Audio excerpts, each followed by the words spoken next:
राधे राधे। आप सभी सखियों को प्रीति सखी का राधे राधे।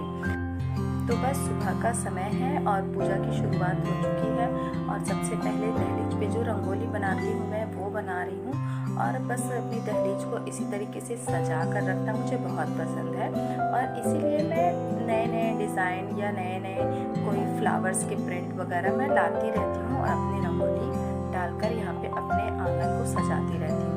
मैं सिर्फ कुछ खास दिनों का इंतज़ार नहीं करती कि जैसे कि दिवाली के समय, नवरात्रि के समय मैं अपने आंगन में रंगोली बनाऊंगी।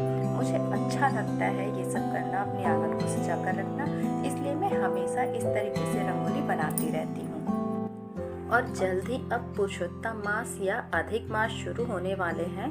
तो पुरुषोत्तम मास को अधिक मास भी कहते हैं या कहीं कहीं इसे मल मास भी कहते हैं। पुरुषोत्तम मास का जो नाम है वो भगवान श्री हरि विष्णु के नाम पर रखा गया है और इस महीने में किए गए पूजा पाठ, मंत्र जाप, दान पुण्य का कई गुना फल हमें मिलता है। तो इस महीने में हमें ज़रूर से ज़रूर कुछ नियम बनाने चाहिए। तो ये देखिए, ये रंगोली बनकर तैयार है और बड़ा ही अच्छा लग रहा है। आप लोगों को ये रंगोली का डिज़ाइन कैसा लग रहा है ज़रूर बताइएगा। और हाँ, तो बात कर रहे थे हम अधिक मास की। तो अधिक मास सबसे पहले जान लेते हैं कि अधिक मास लग कब से रहा है। तो जो अधिक मास है वो 17 मई 2026 दिन रविवार से शुरू होगा और 15 जून 2026 दिन सोमवार तक रहेगा।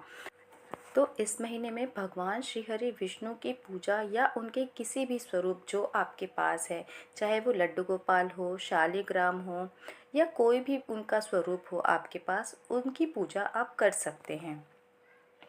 उनको तुलसी दल जरूर अर्पित करिए, तुलसी माता की पूजा करिए, जल चढ़ाइए। कोई भी देव वृक्ष अगर आपके घर के आसपास हैं तो वहाँ भी आप दीप जलाइए और जल ज़रूर चढ़ाइए। तो इस तरीके से कुछ नियम हैं जो हमें अधिक मास में अगर हम करते हैं तो उनका हमें कई गुना फल मिलता है। तो यहाँ पे मैंने रात में बादाम सोख कर रख दिए थे और दाल भी अभी सोख करके रख दी है और साथ के साथ नाश्ते में मुझे अभी बनाने हैं साबूदाना। तो साबूदाना भी मैंने रात में सोख कर रख दिया था। तो इस तरीके से हम जब अपने घर में जो भी काम हमें करना है उसकी पहले से तैयारी करके रखते हैं तो हमारा काम आसानी से हो जाता है।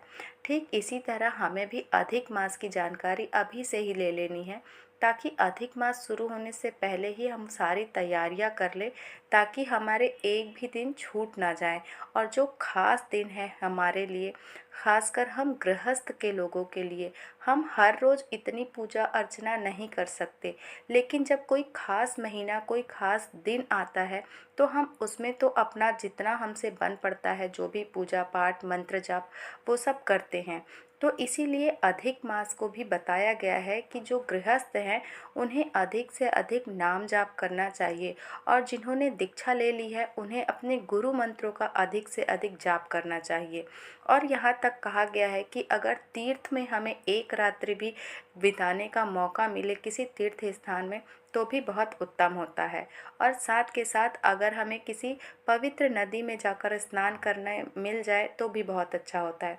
पर आज के समय में ये संभव नहीं है कि हम कहीं नदी में जाकर स्नान करें।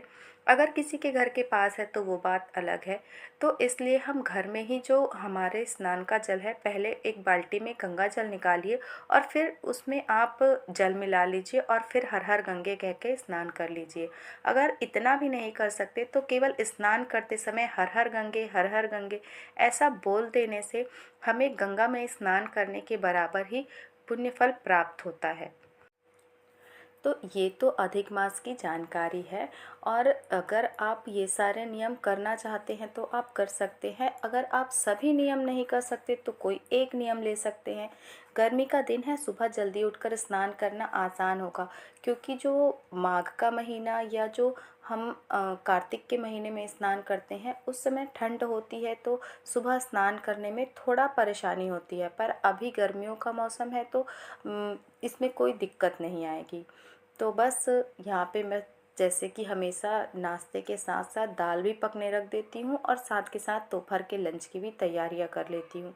तो बस वही कर रही हूँ और इस तरीके से मैंने अपना रूटीन सेट कर लिया है कि जो काम है वो भी हो जाते हैं, पूजा पाठ के लिए समय भी निकल जाता है और थोड़ी बहुत वीडियो भी मैं शूट कर लेती हूँ।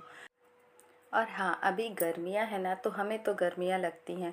इसी तरीके से जो गर्मी का मौसम है उसमें आप अगर लड्डू गोपाल की सेवा करते हैं या कोई भी भगवान की सेवा करते हैं तो उनके लिए आप शीतल जल ज़रूर रखिए। और उनके लिए भी कोमल और जो सूती के वस्त्र होते हैं ना वो धारण कराइए। मैं तो घर पर ही बनाती हूँ लड्डू गोपाल के लिए जो भी पोशाक है, और जो भी कॉटन के कपड़े होते हैं, मुलायम कपड़े, वही वस्त्र आजकल मैं उन्हें धारण कराती हूँ। और मुझे ऐसा लगता है कि जो पोशाक मैं बनाती हूँ वो जब मैं अपने लड्डू गोपाल को पहनाती हूँ ना तो उन्हें ज़्यादा पसंद पसंद आती है।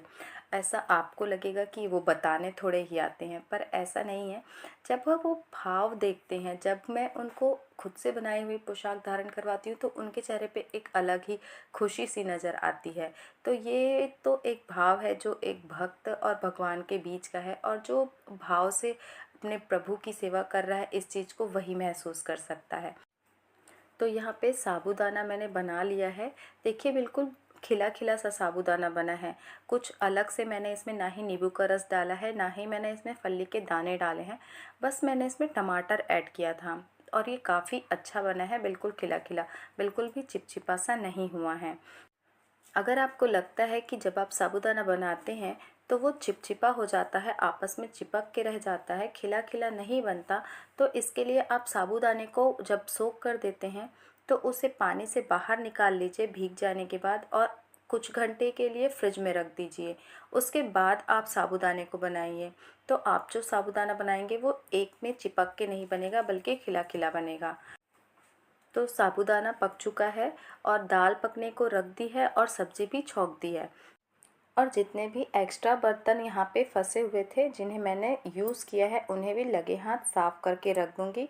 यहाँ तक कि जो चाकू और छिलनी है उसे भी मैं तुरंत लगे हाथ साफ़ करके रख देती हूँ। तो ये थी आज की वीडियो। अगर वीडियो में कोई भी चीज़ अच्छी लगी तो वीडियो को लाइक करिएगा, और अगर वीडियो पसंद आई तो चैनल को भी सब्सक्राइब ज़रूर करिएगा। मिलती हूँ एक और वीडियो के